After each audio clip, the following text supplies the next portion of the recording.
സുഖല്ലേ? ഇന്നത്തെ നമ്മുടെ റെസിപ്പി ഹോട്ടൽ സ്റ്റൈൽ ചോലാപൂരിയാണ് ഉണ്ടാക്കണേ. ഹോട്ടലിൽ എങ്ങനെ കിട്ടുമോ അതേ സെയിം റെസിപ്പിയാണ് ഇന്ന് നമ്മൾ റെഡിയാക്കാൻ പോണേ. 2 ഉരുളക്കിഴങ്ങ് എടുത്ത് വേവിച്ച് വെച്ചേക്കാണ്. ഇതിൻ്റെ തൊലി കളയാം.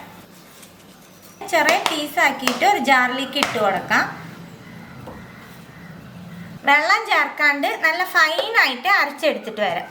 അരച്ച പേസ്റ്റ് ഒരു ബൗളിലേക്ക് ഒഴിച്ചു കൊടുക്കാം. ഒട്ടും വെള്ളം ചേർത്തിട്ടില്ല കേട്ടോ. ഞാൻ ഇതിലേക്ക് 1.5 കപ്പ് മൈദയാണ് ചേർക്കണേ. ഫസ്റ്റ് 1 കപ്പ് ചേർക്കുന്നുണ്ട്.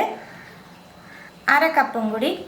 1 ടീസ്പൂൺ പഞ്ചസാര, 1/4 teaspoon baking soda. Baking soda കൂടരുതിട്ട്, കൂടിക്കഴിഞ്ഞാൽ പൂരി എണ്ണ കുടിക്കും. മാവിന് ആവശ്യമായിട്ടുള്ള ഉപ്പ്.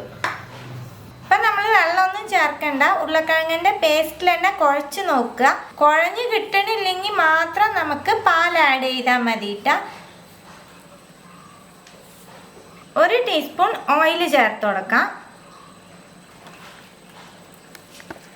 ഉരുളക്കിഴങ്ങിൻ്റെ പേസ്റ്റിൽ തന്നെ മാവ് കുഴച്ചെടുത്തു. ഒട്ടും പാലോ ഒന്നും ചേർത്തിട്ടില്ല. പക്ഷെ മാവ് നല്ല കട്ടിയിലുണ്ട്. നമുക്ക് 1 ടീസ്പൂൺ പാൽ ആഡ് ചെയ്യാം. പാൽ ഇഷ്ടമില്ലാത്തൊരു വെള്ളം ചേർത്താലും മതി. കുറച്ച് ആഡ് ചെയ്യാൻ പാടുള്ളൂ കേട്ടോ. പാൽ ചേർത്ത് നല്ലോണം കുഴയ്ക്കുക.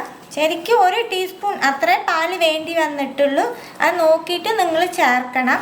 നമുക്ക് ഈ മാവ് നല്ല സോഫ്റ്റാക്കി കുഴച്ചെടുക്കാം. മാവ് നമ്മൾ കുഴച്ചെടുത്തു.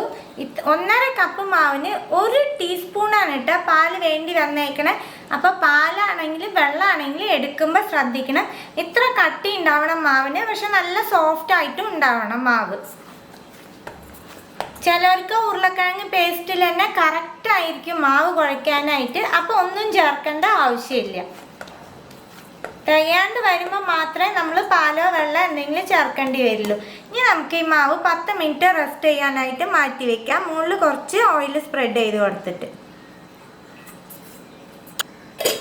മാവ് റെസ്റ്റ് ചെയ്യാൻ വെച്ചിട്ട് 10 മിനിറ്റ് ആയി. നമുക്കിത് ഒന്നും കൂടി ഒന്ന് കുഴച്ചെടുക്കാം. സമയം ഉണ്ടെങ്കിൽ 10 മിനിറ്റ് റെസ്റ്റ് ചെയ്യാൻ വെച്ചോളൂ കേട്ടോ. ഏത് മാവും ഒന്ന് റെസ്റ്റ് ചെയ്ത് നമ്മൾ ഉണ്ടാക്കുമ്പോൾ നല്ല സോഫ്റ്റായിട്ട് കിട്ടും. കുറച്ചും കൂടി സമയമില്ല എന്നുണ്ടെങ്കിൽ നമുക്ക് അപ്പം തന്നെ കുഴച്ചിട്ട് ഉണ്ടാക്കാം. നമ്മൾ ബേക്കിംഗ് സോഡ ചേർക്കണ കാരണം. ഇനി നമുക്കിത് ഒരു ബോൾസ് ആക്കി എടുക്കാം. എത്ര വലുപ്പത്തിലാണോ പൂരി ഉണ്ടാക്കണത് അതനുസരിച്ച് ബോൾസ് ആക്കിക്കോളും. ഇതുപോലെ എല്ലാം ബോൾസ് ആക്കി എടുക്കാം. എല്ലാം ബോൾസ് ആക്കി എടുത്തു. ഇനി നമുക്ക് പൂരിയുടെ ഷേപ്പിൽ പരത്താം. കുറച്ച് മൈദാമാവ് സ്പ്രെഡ് ചെയ്യാം. നമ്മൾ സാധാരണ പൂരിക്ക് പരത്തണ പോലെ പരത്തിയെടുക്കാം. നമ്മൾ ഒരെണ്ണം പരത്തിയെടുത്തു. ഒരുപാട് തിന്നായിട്ടുമല്ല ഒരുപാട് കട്ടിയിലും അല്ല കേട്ടോ. എണ്ണ ചൂടാവാനായിട്ട് വെച്ചിട്ടുണ്ട്. അതിലേക്ക് നമ്മൾ പരത്തിയ പൂരി ഇട്ട് കൊടുക്കാം.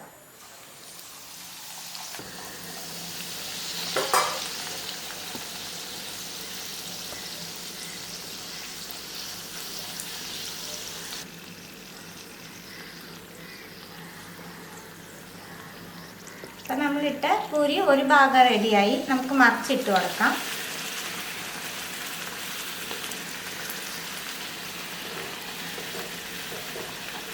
നല്ല സോഫ്റ്റായിട്ട് നല്ലോണം പൊന്തി കിട്ടും കേട്ടോ ഈ പൂരി.